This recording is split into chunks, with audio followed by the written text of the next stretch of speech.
As we walked into your office here, I noticed different nationalities, both in your staff and your buyers. And, you know, a famous footballer is also here. So clearly I take that point. Since you spoke about the fact that it is in some ways a one-way trajectory, because I was going to ask you, is this a bubble?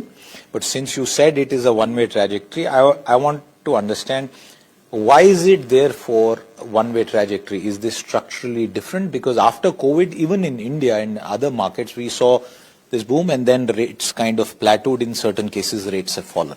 See, it's very simple that Dubai government, especially I will speak about UAE, not just Dubai only. UAE government has put a lot of initiative to welcome new population in the country.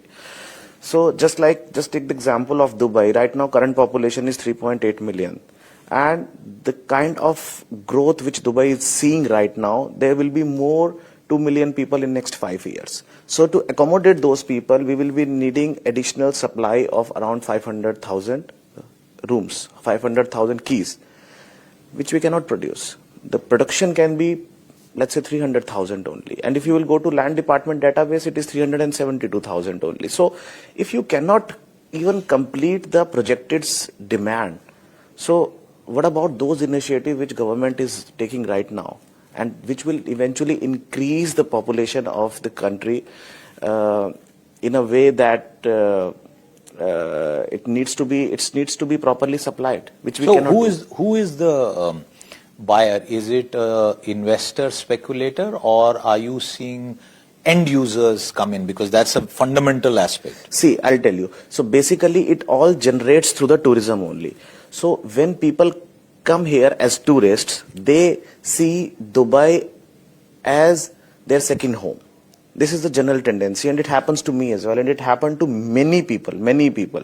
So last year we welcomed 25 million visitors, and the total population of UAE is only 10 million. So 2.5 times of the total population we welcomed as a tourist. So now when they come, they want to live here and they want to invest in the real estate, because this is the safest option and the first priority which eventually an investor looks.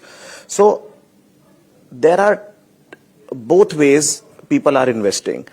There is a very, very, very high demand of the retail units, means end consumer, and there are people who are looking to flip and to make the short-term money, which is actually very popular in this. So it's a mix. It's a complete mix. And in fact, the people who are putting their money as an investor, they rely more on the rental returns. If you like the video, do like, comment, share and subscribe.